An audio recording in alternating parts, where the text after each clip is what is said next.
کبھی کبھی سادہ ہونا بھی خوبصورت ہوتا ہے۔ آغا حمید کے ہاتھ میں قرآن تھا۔ اس موقع پر مجھے قرآن کے 5 سپارے حفظ تھے۔ ہم دونوں ہی قرآن کی تلاوت میں محو تھے کہ حمید کی بہن مریم خانم نے مجھ سے کہا، آج رات بھائی کے ساتھ جا کر ایک چکر لگا آئیں۔ چیزیں سمیٹتے ہوئے میں نے کہا، لیکن بابا کی اجازت چاہیے ہوگی۔ مریم خانم نے کہا، اہر بھائی کل ایک مشن پر ہمدان جانے والے ہیں، پھر 3 مہینے یہاں نہیں ہوں گے۔ میں نے حیرت سے کہا، 3 مہینے؟ اتنا عرصہ؟ ایسا لگتا تھا کہ مجھے ابھی سے اپنے آپ کو ان کی غیر موجودگی کا عادی کرنا ہوگا۔ چیزیں سمیٹیں اور تمام مہمان رخصت ہوئے تو اپنے بابا سے اجازت لی اور حمید کے ساتھ گھر سے باہر آ گئی۔ گھر سے نکلنے تک مکمل رات ڈھل چکی تھی۔ آقا حمید کی گاڑی میں سوار ہوئے۔ دونوں بھائیوں نے گاڑی کو اس قدر چمکایا تھا کہ لگتا تھا کہ ابھی ابھی فیکٹری سے آئی ہے۔ ہم امام زادہ اسماعیل کی طرف گئے۔ 9:30 بجے وہاں پہنچے۔ جب اندر داخل ہونا چاہتے تھے تو کچھ دیر کی ہچکچاہٹ کے بعد حمید بولے، زحمت نہ ہو تو اپنا موبائل نمبر دے دیں تاکہ نماز اور زیارت کے بعد فون کر لیں۔ اس وقت تک ہمارے پاس ایک دوسرے کا نمبر بھی نہیں تھا۔ موبائل نمبر لینے کے بعد مسکرائے اور بولے، آپ کا نمبر ایک خاص نام سے محفوظ کیا ہے لیکن بتاؤں گا نہیں۔ میں نے سوچا یا تو میرے نام کے ساتھ محفوظ کیا ہوگا یا پھر خانم کے ساتھ۔ میں نے اس کے بارے میں زیادہ غور نہیں کیا۔ زیارت کے لیے گئے اور ہم نے اپنی نماز ادا کی۔ 15 منٹ گزرنے کے بعد انہوں نے فون کیا۔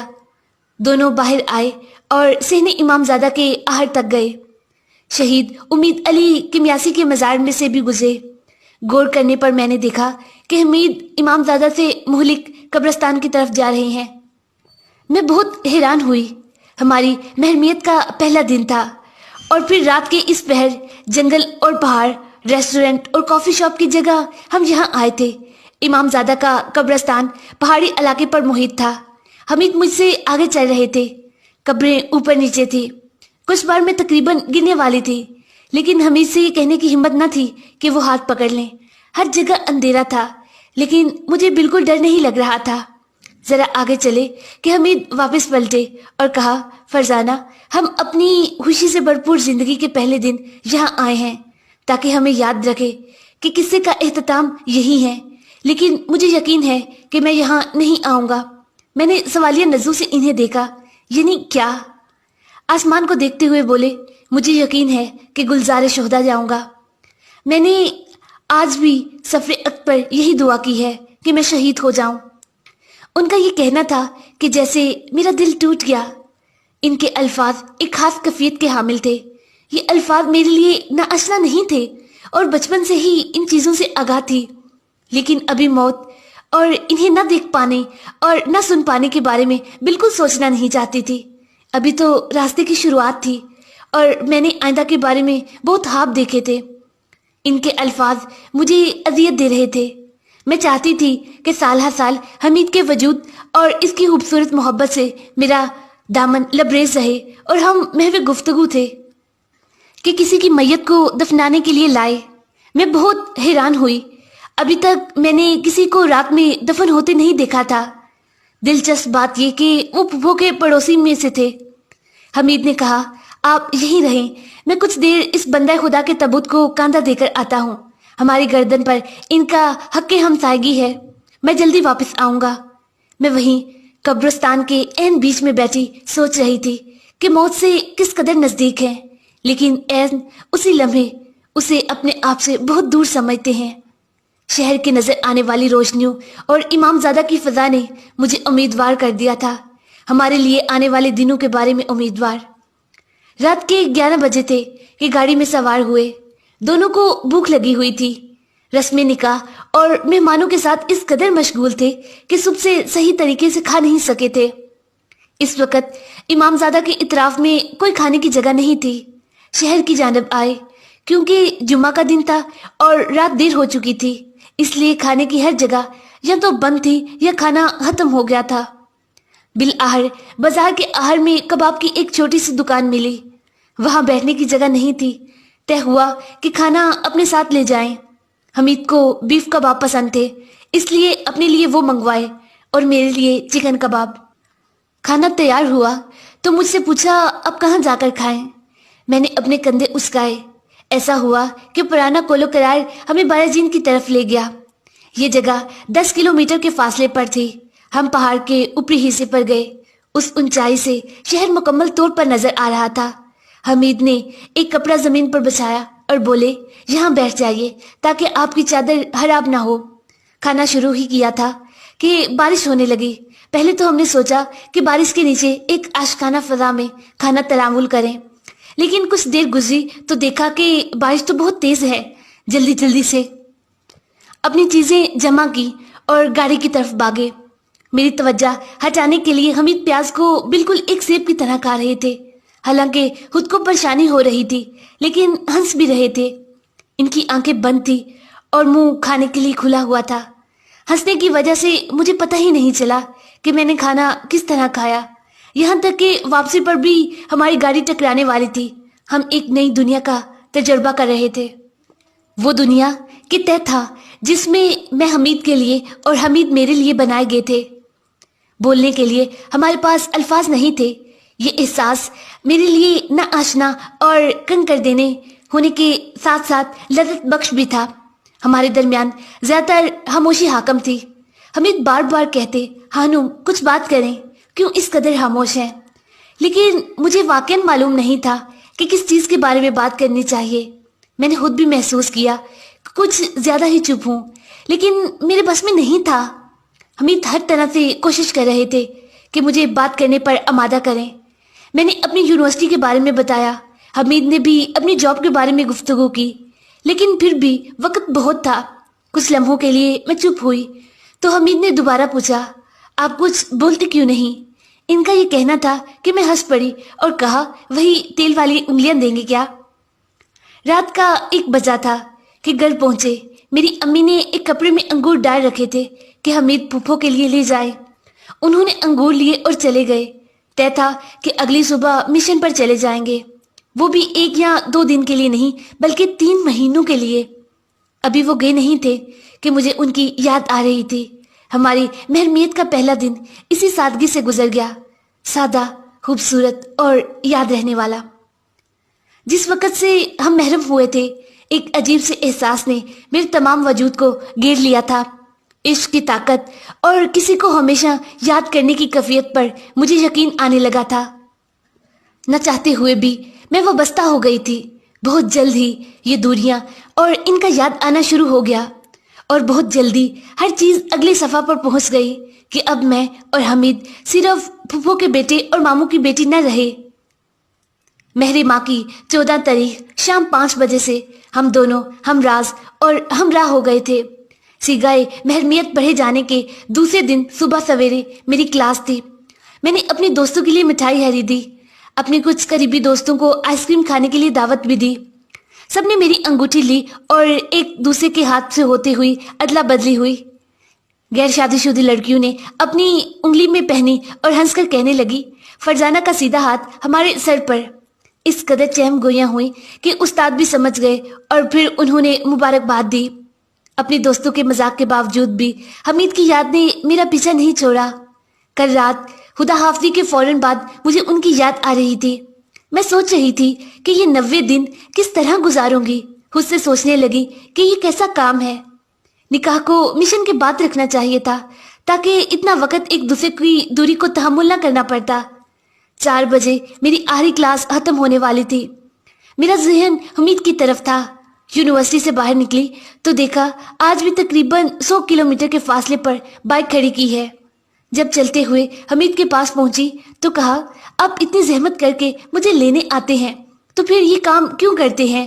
یونیورسٹی کے دروازے کے قریب بائک کھڑی کریں تاکہ میں یہ سارا فاصلہ پیدل نہ آؤں۔ حمید نے کہا، خدا سے تو مخفی نہیں ہے، آپ سے کیا چھپاؤں؟ میں ڈرتا ہوں کہ آپ کی قریبی دوستیں دیکھیں گی کہ ہمارے پاس بائک ہیں تو آپ شرمندہ ہوں گی۔ بائک دور اس لیے کھڑی کرتا ہوں تاکہ آپ کو سب کے سامنے تکلیف نہ ہو۔ میں نے کہا، یہ کیا بات ہوئی؟ دوسروں کی فکر اور یہ کہ میں کیا کہوں گی کوئی اہمیت نہیں رکھتا۔ اتفاقاً امام زماں کے دوست کی سواری کو سادہ ہونا چاہیے۔ آج کے بعد آپ سیدھا یونیورسٹی کے دروازے پر آئیے گا۔ اس دن کے بعد سے حمید نے ایسا ہی کیا، سیدھا دروازے کے سامنے آتے۔ میں اپنے دوستوں سے خدا حافظی کے بعد بائک پر سوار ہو جاتی اور ہم چل پڑتے۔ منگل کے دن ہم گئے، ٹیسٹ دیا اور پھر الگ الگ نکاح کے حوالے سے کلاس میں شریک ہوئے۔ وہ 1 گھنٹہ جب ہم کلاس میں تھے، حمید نے چند بار پیغام بھیجا، آپ ٹھیک ہے نا؟ پیاس تو نہیں لگی؟ بھوک تو نہیں لگی؟ یہاں تک کہ جب ہم ایک دوسرے کے ساتھ نہ ہوتے تب بھی وہ بات کرنے کے لیے بہانوں کی تلاش میں ہوتے۔ کلاس ختم ہوئی تو حمید نے مجھے یونیورسٹی چھوڑا۔ ظہر کے بعد میری 2 کلاسز تھیں۔ اسی رات آغا مہدی کی شادی تھی جو حمید کی پھوپھو کے بیٹے تھے۔ میں اور حمید ایک دوسرے سے پھر مل نہیں سکے کیونکہ صبح سے ٹیسٹ کے لیے مصروف تھے اور بعد میں یونیورسٹی اور شادی کا فنکشن تھا، لہٰذا میں بہت تھک چکی تھی۔ گھر پہنچے تو ہمیشہ سے جلدی مجھے نیند آ گئی۔ صبح اٹھ کر جو موبائل دیکھا تو حمید کے کئی پیغامات آئے ہوئے تھے۔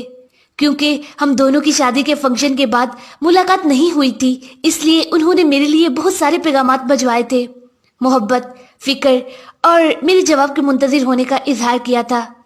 لیکن مجھے پتہ نہیں چلا تھا، پہلے ایک شعر لکھ کر بھیجا، اگر خوبان کے دل پر نظر کرنا گناہ ہے تو میرے اعمال میں دوسروں کا گناہ بھی لکھ دیں۔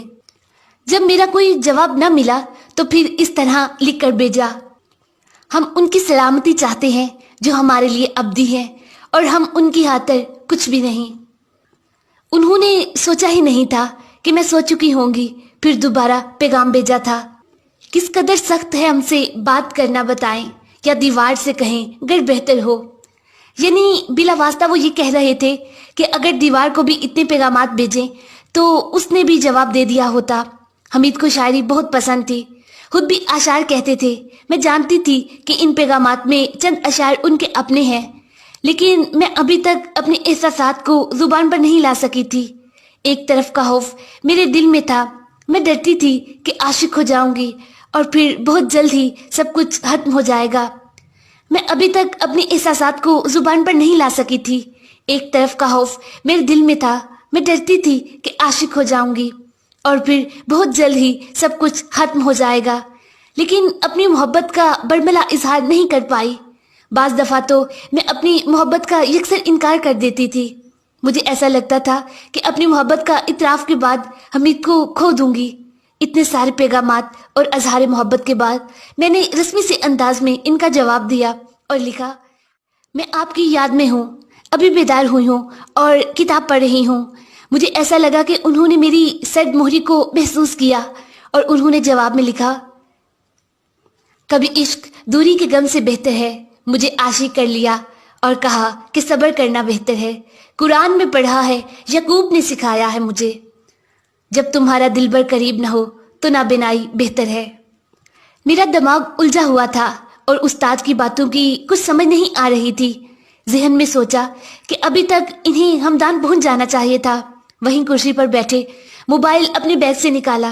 میں چاہتی تھی کہ حمید کا حال دریافت کروں، اور وہ پہلا میسج تھا جو میں نے حمید کو بھیجا تھا۔ جیسے ہی حمید کا نمبر منتخب کیا، میرے دل کی دھڑکن تیز ہو گئی۔ چند مرتبہ پیغام لکھا اور پھر مٹا دیا۔ ایسی شخص کی مانند ہو گئی تھی جو پہلی بار موبائل استعمال کر رہا ہو۔ موبائل کے کی پیڈ پر میری انگلی ایک جگہ ٹھہر نہیں پا رہی تھی۔ پتہ نہیں کیوں مجھے الفاظ کی انتخاب میں اس قدر ہچکچاہٹ محسوس ہو رہی تھی۔ ایک لائن پر مشتمل پیغام لکھنے میں 15 منٹ گزر گئے اور بالآخر میں نے لکھا، سلام، معذرت چاہتی ہوں، صبح سے کلاس میں تھی، شرمندہ ہوں کہ پوچھ نہیں سکی، آپ حریت سے پہنچ گئے ہیں نا؟ ایسا لگا کہ حمید موبائل ہاتھ میں لیے میرے پیغام کا ہی انتظار کر رہے تھے۔ 1 منٹ بھی نہیں گزرا تھا کہ ان کا جواب آ گیا، علیکم السلام، آپ کی کلاس کس وقت تک ہے؟ یہ حمید کا پہلا میسج تھا۔ میں نے جواب دیا، کچھ دیر میں ختم ہو جائے گی۔ انہوں نے لکھا، ابھی میں ہمدان کے دوراہے پر ہوں، آپ کو لینے آتا ہوں، گھر چلیں گے۔ میں جانتی تھی کہ حمید کو ابھی ہمدان میں ہونا چاہیے، نہ کہ قزوین میں۔ موجود ہمدان کے دوراہے پر میں نے اپنے آپ سے کہا، یہ بھی ایک شرارت ہوگی کیونکہ انہوں نے صبح سویرے ہمدان جانا تھا، یونیورسٹی سے نکلی تو کسی کو نہیں دیکھا۔ اطمینان ہو گیا کہ حمید مذاق کر رہے تھے۔ یونیورسٹی کے داخلی دروازے سے چلتے ہوئے 100 میٹر کا فاصلہ طے کیا ہوا تھا کہ موٹر بائک کی آواز نے مجھے اپنی جانب متوجہ کیا۔ جب میں نے غور کیا تو دیکھا کہ وہ تو خود حمید ہی تھے، موٹر بائک پر مجھے لینے آئے تھے۔ میں نے ان سے پوچھا کہ آپ مشن پر نہیں گئے تھے؟ اپنی فوجی ٹوپی سر سے اتاری اور بولے ہماری خوش قسمتی کی وجہ سے مشن کینسل ہو گیا۔ وہ بہت خوش تھے، میں خود حمید سے زیادہ خوش تھی۔ ابھی میرے اندر حمید کے مشن پر جانے کا حوصلہ نہیں تھا، اور وہ بھی ہمارے نکاح کے دوسرے دن۔ یہی چند گھنٹے مجھ پر سخت گزرے تھے، چند مہینے حمید کا انتظار کرنا تو بہت دور کی بات تھی۔ جیسے ہی انہوں نے کہا کہ سوار ہو جاؤ چلتے ہیں، تو میں نے حیرانی سے کہا آغا حمید ایسا سوچیے گا بھی نہیں، میں ابھی تک موٹر بائک پر نہیں بیٹھی ہوں، مجھے ڈر لگتا ہے، میرے بس کی بات نہیں ہے، آپ جائیں میں ٹیکسی پر آتی ہوں۔ وہ چھوڑنے والی نہیں تھے، کہنے لگے بیٹھ جائیں، عادت ہو جائے گی، میں بہت آرام سے چلاؤں گا۔ میں نے چند بار قل ہو اللہ پڑھی اور سوار ہو گئی۔ سارا رستہ میں ایک ایسے شخص کی طرح تھی جو کسی ڈرونے ٹنل میں داخل ہو گیا ہو، اپنی آنکھوں کو خوف کے مارے بند کیا ہوا تھا۔ پہلے کی یاد آ گئی جب ہمارے محلے میں سرکس لگتا تھا، ایک شخص دیوار پر موٹر بائک چلاتا تھا۔ جب تک ہم گھر پہنچے میری آدھی جان باقی تھی۔ پانی کے فوارے کے پاس سے جب گول گھومنا چاہتے تھے تو حمید کی بائک ٹیڑھی ہو گئی اور میری یا زہرا کی صدا بلند ہوئی۔ میں نے اپنے آپ سے کہا اب بس ہم زمین پر گرنے ہی والے ہیں اور گاڑیوں کے نیچے آ جائیں گے۔ اب جبکہ حمید کا مشن کینسل ہو چکا تھا تو ہم نے طے کیا کہ منگل کے دن ٹیسٹ دینے اور نکاح کے حوالے سے کلاس میں شرکت کے لیے شہید بلندیان کے مرکز صحت جائیں گے۔ منگل تک حمید کا معمول یہی تھا کہ ظہر کے بعد مجھے لینے آتے۔ میری کلاسوں کے اوقات پوچھ چکے تھے اور جانتے تھے کہ میری کلاس کس وقت ختم ہوگی، ٹھیک اسی وقت میرے انتظار کرنے آ جاتے۔ ان کا یہ کام مجھے بہت اچھا لگتا تھا۔ اسی بائک پر آتے تھے، ہونڈا کے نیلے اور سبز رنگ کی بائک تھی جس میں وہ چند بار تصادف کر چکے تھے اور اس کی کوئی جگہ سلامت نہ تھی۔ جب وہ بائک سے آتے تھے تو عموماً داخلی دروازے کے 50 سے 100 میٹر کے فاصلے پر میرا انتظار کرتے۔ یہ فاصلہ میں پیدل چل کر جاتی۔ پیر کے دن بہت تھک چکی تھی۔ ثابت قدمی کے ساتھ امام باڑہ ہیما عباس میں جانے لگی۔ حمید نے اپنے اسی رویے سے بہت سے اور لوگوں کو بھی امام باڑہ کا رستہ دکھایا تھا۔ تالا ہٹانے میں کافی وقت لگا اور پھر اپنے احساسات کا اظہار کر سکی اور حمید کے ساتھ کی عادی ہو سکی۔ نکاح کے پہلے ہفتے اسکارف، لمبی آستینیں والا لباس اور موزے پہنتی۔ اسی نوعیت کے نزدیکی میرے لیے ناآشنا تھی۔ ایسا لگتا تھا جیسے ایک نئی دنیا میں قدم رکھا ہے کہ ابھی تک جس کا تجربہ نہیں کیا تھا۔ یہ سرد مہری اس قدر واضح تھی کہ جب ہم پہلی بار امام زادہ حسین گئے تو حمید نے شکوہ کرتے ہوئے پوچھا فرزانہ کیا آپ مجھے پسند نہیں کرتی؟ کیوں اس قدر سنجیدہ اور خشک مزاج ہیں؟ ایک بڑی فیلے پہاڑ کی طرح مجھ سے بالکل بات نہیں کرتی، اپنے احساسات کو ظاہر نہیں کرتی، حمید نے شکوہ کرتے ہوئے پوچھا۔ حالانکہ ایسا محسوس کرنے پر وہ حق بجانب تھے، لیکن یہ سننے پر میں واقعاً ٹھٹک گئی تھی۔ حمید ایسا بالکل بھی نہیں ہے۔ میں نے مشترکہ زندگی کی عمر گزارنے کے لیے آپ کا انتخاب کیا ہے، لیکن مجھے اس بات کا حق دیں۔ میں خود بہت کوشش کر رہی ہوں کہ آپ کے ساتھ عادی ہو جاؤں، لیکن کچھ وقت لگے گا کہ مجھے اس نئی صورتحال کی عادت ہو جائے۔ امام زادہ میں داخل ہوئے تو پتہ ہی نہیں چلا کہ کس طرح کی زیارت حمید کی باتوں نے مجھے گہری سوچ میں ڈال دیا تھا۔ میرا دل مضطرب تھا۔ زری کے کنارے بیٹھ گئی اور ہاتھ سے جالی کو تھام لیا۔ بہت روئی۔ میں نہیں چاہتی تھی کہ ایسا برتاؤ کروں۔ خدا سے اور امام علیہ السلام کی اس اولاد سے مدد طلب کی۔ میں نہیں چاہتی تھی کہ میری سرد مہری حمید کو ذرا برابر بھی رنجیدہ کرے۔ سب کچھ اتنا پیچیدہ ہو چکا تھا کہ میری امی کو بھی خبر ہو گئی۔ جب ہم گھر پہنچے تو انہوں نے مجھ سے کہا میری بچی حمید کے سامنے اسکارف کیوں پہنتی ہو؟ اچھے سے ایک دوسرے کا ہاتھ پکڑا کرو، ایک دوسرے کے نزدیک ہو، وہ اب تمہارا شوہر ہے، تمہاری زندگی کا ساتھی ہے۔ پھر امی نے مشورہ دیا کہ میں حمید کے ہاتھ پر کریم لگاؤں تاکہ ہم دونوں کی ہچکچاہٹ ختم ہو سکے۔ کیونکہ حمید موصلات کے شعبے میں کام کرتے تھے، اس لیے ان کا زیادہ تر کام خشک اور جنگ میں استعمال ہونے والی تاروں سے تھا۔ انہیں سخت سردی میں موصلات کے ٹائروں پر کام کرنا پڑتا اور اسی وجہ سے ان کے ہاتھوں پر کوئی جگہ سلامت نہ تھی۔ جب بھی میں کریم لگا رہی ہوتی تو ہم دونوں کے ہاتھ کانپ رہے تھے۔ حمید مجھ سے زیادہ شرما رہے تھے۔ ہمیں 1 مہینہ یہ قبول کرنے میں لگا کہ ایک دوسرے کے محرم ہیں۔ یہ پتہ نہیں کون سی بار تھا کہ حمید کے تحفے کا کاغذ تبدیل کر رہی تھی۔ بہت تامل کیا تھا۔ میں چاہتی تھی کہ حمید کو وہ پہلا تحفہ دوں جو ہمیشہ کے لیے ان کے ذہن میں یادگار رہے۔ انہوں نے گھر کی گھنٹی بجائی۔ میں نے جلدی سے ٹیپ اور کینچی کو الماری میں رکھا۔ سیڑھیوں کے نیچے وہ میرا انتظار کر رہے تھے۔ میری ہر کوشش کے باوجود وہ اوپر نہیں آئے۔ میں نے تحفے کو اپنی چادر کے نیچے چھپایا اور نیچے اتر آئی۔ حمید نے کہا، ماما نے آپ کو گھر والوں کے ساتھ کل دوپہر کے کھانے پر مدعو کیا ہے۔ میں اطلاع دینے آیا ہوں تاکہ کل کے لیے کوئی پروگرام طے نہ کر لیں۔ میں نے شکریہ کیا اور کہا، حمید اپنی آنکھیں بند کریں۔ وہ ہنسے اور بولے، کیا ہے؟ مجھے پائپ کے پانی سے گیلا کرنا چاہتی ہو؟ میں نے کہا، آپ سے مطلب آپ اپنی آنکھوں کو بند کریں، جب میں کہوں گی تبھی کھولیے گا۔ جب انہوں نے اپنی آنکھیں بند کر لی تو میں نے کہا، اپنی آنکھوں کو اچھی طرح بند کریں، نیچے سے دیکھیے گا بھی نہیں۔ میں نے کچھ دیر حمید کو انتظار کروایا، پھر تحفے کو چادر کے نیچے سے نکالا اور ان کی نگاہوں کے سامنے حاضر کیا۔ میں نے کہا، اب آپ آنکھیں کھول سکتے ہیں۔ وہ تحفے کو دیکھ کر بہت خوش ہوئے۔ انہیں اس کی بالکل بھی توقع نہ تھی۔ وہیں صحن میں تحفے کو کھولا۔ میں نے ان کے لیے ایک شہید گمنام کی قبر سے خاک رکھی تھی۔ اس کے ساتھ ہی شہید کے کفن کا ایک ٹکڑا تھا۔ یہ مٹی اور کفن کا ٹکڑا ہمیں سفر جنوب میں دیا گیا تھا۔ مجھے بہت عزیز تھا۔ اس کے قریب ایک خاص سکون ملتا تھا۔ حمید نے بہت شکریہ کیا اور کہا، کبھی بھی آپ کے دیے گئے اس پہلے تحفے کو نہیں بھولوں گا۔ پھر مٹی کو اپنی شرٹ کی جیب میں ڈال دیا اور بولے، میں چاہتا ہوں کہ یہ مٹی ہمیشہ ایک نشانی کی طرح میرے ساتھ رہے۔